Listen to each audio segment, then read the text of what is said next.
Bonjour à tous. Au thème de notre reportage sur les enfants de la rue, nous nous retrouvons ce matin dans les locaux de l'UNICEF pour nous entretenir avec Mme Sandrine Crédit sur les droits des enfants.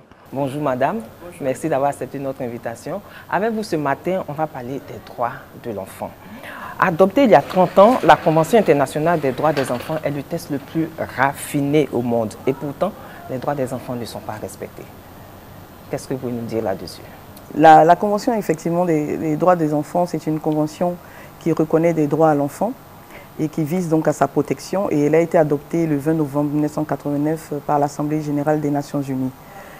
Cette convention est composée d'une cinquantaine d'articles.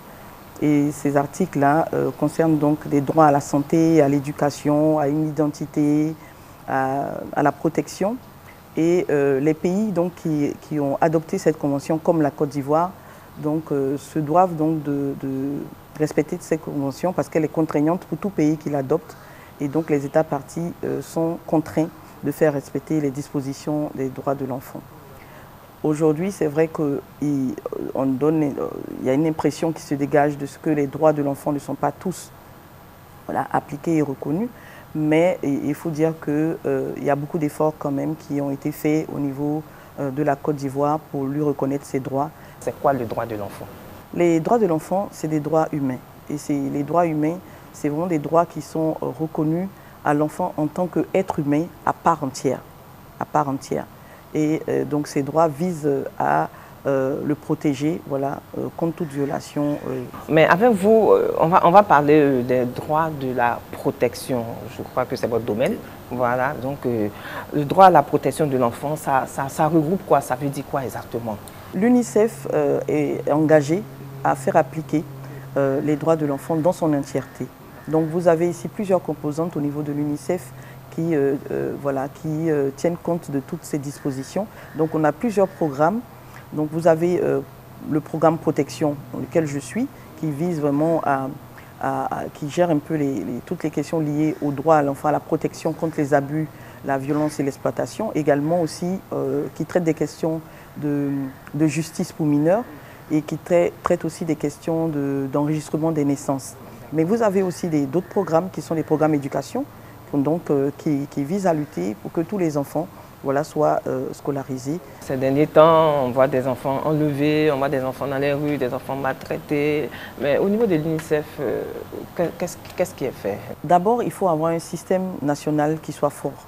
Et quand on parle d'un système national, le système national, il parle de tout ce qui est législatif, donc des textes de loi qui protègent les enfants contre les violences, contre l'exploitation. Il faudrait avoir des institutions qui soient consacrées à protéger ces enfants.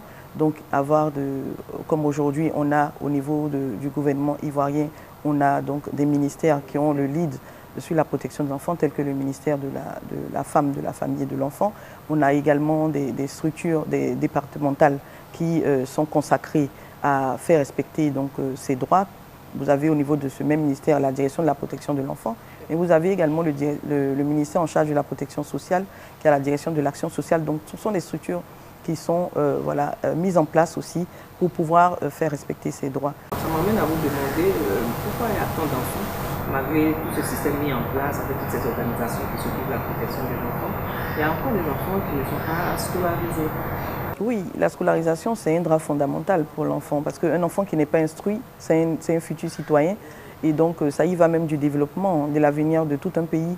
Donc il est important que les enfants soient scolarisés. Malheureusement, on en trouve qui ne sont pas scolarisés parce que certains parents, je mets plus sur le fait de l'ignorance, et du manque de moyens parce que vous savez, c'est vrai qu'on met beaucoup de choses sur le dos de la pauvreté, mais aujourd'hui il y a beaucoup de dispositions quand même parce que l'école est obligatoire et gratuite en Côte d'Ivoire pour les enfants jusqu'à l'âge de 16 ans. Donc il y a beaucoup de choses qui sont faites, mais malheureusement on voit que quand même il y a certains parents qui sont réticents à faire scolariser les enfants. Donc tout le travail qui est fait autour, c'est vraiment d'emmener ces parents-là, à conscientiser ces parents, à faire prendre conscience de l'importance de la scolarisation des enfants. Aujourd'hui, on est à des chiffres qu'on n'était pas, je veux dire, des années antérieures, mais aujourd'hui, de plus en plus d'enfants sont scolarisés parce que beaucoup de moyens sont mis en place pour que les parents puissent véritablement procéder à l'inscription, à la scolarisation de leurs enfants. D'accord, mais on va dire d'où vient le problème? C'est un problème qui vient de la famille ou bien c'est un problème social aujourd'hui qui perdure parce que je vais parler de le manque de moyens aussi que l'État n'a pas, c'est-à-dire pour faire face à ce problème de maltraitance des enfants. Parce qu'il y a plusieurs centres sociaux aujourd'hui qui s'occupent des enfants. Il y en a plein à Koumassi, à Yopougon, partout, et on en trouve des enfants dans les rues, dans les gares et tout ça. Je veux dire, quel est le problème? Pourquoi? Est-ce qu'à votre avis, si on fait un bilan, qu'est-ce que vous allez nous dire? Il y a une avancée, hein. Il y a une avancée, je veux dire, significative au niveau de la question de la protection des enfants. Parce qu'avant, on n'entendait pas beaucoup parler des questions de protection de l'enfant. C'était des sujets un peu tabous, peu de personnes osaient en parler. Aujourd'hui, vous voyez que cette question-là, et même l'objet de l'entretien de ce jour, montre qu'aujourd'hui, c'est une question vraiment qui est adressée de partout.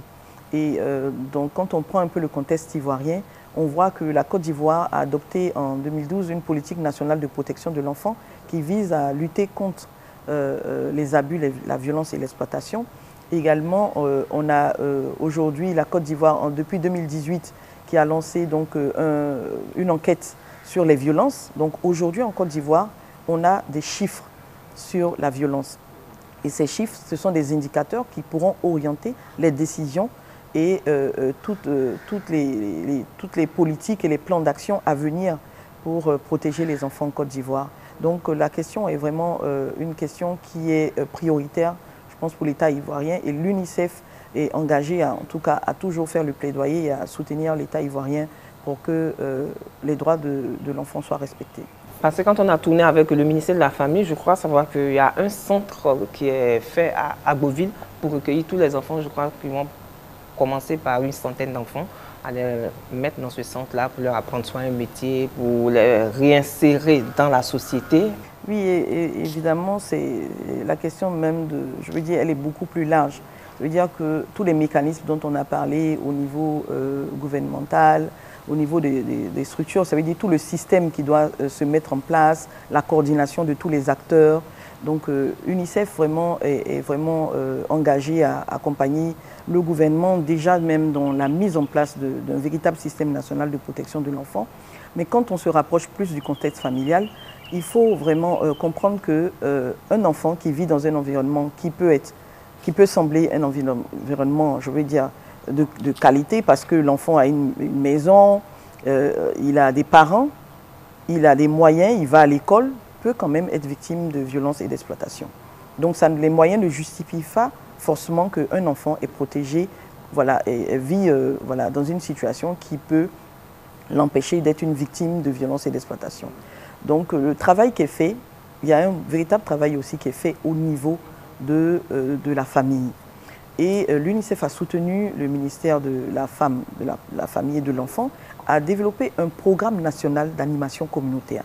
Et ce programme national d'animation communautaire vise à aller vers les communautés, dans les familles, échanger avec les enfants pour identifier les problèmes de protection de l'enfant et avec ces communautés, ces familles et ces enfants, pouvoir développer également des projets sociaux pour accompagner ces familles et voilà, ces familles.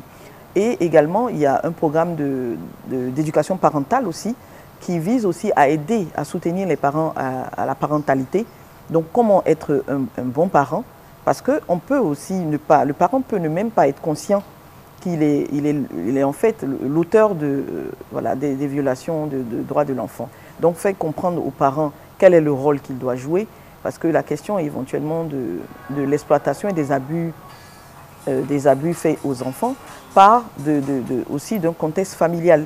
Ça peut être un contexte institutionnel, ça peut être à l'école, ça peut être dans un centre, parce que la plupart de ces violences sont des violences qui ne sont pas signalées. Parce que les enfants qui sont souvent victimes dans ce contexte familial sont un peu même, je veux dire, plus protecteurs de la famille et refusent en fait de dénoncer voilà, les familles. Et donc il y a un travail qui est fait avec ces enfants, avec les familles, pour accompagner ces familles vraiment à avoir des comportements positifs. Pour finir, vous allez nous dire, est-ce qu'il y a un droit qui est plus important qu'un autre? Non, tous les droits sont inaliénables. Et voilà, on ne peut pas dire que parce que l'enfant a la santé, il va mieux, parce que l'enfant a une identité, il va mieux, c'est vraiment tous les droits sont inaliénables et sont importants à faire respecter. Merci Madame Crédit, merci pour votre disponibilité, merci d'avoir répondu à nos questions. Vous étiez vraiment dans votre élément, on a appris beaucoup avec vous. Merci.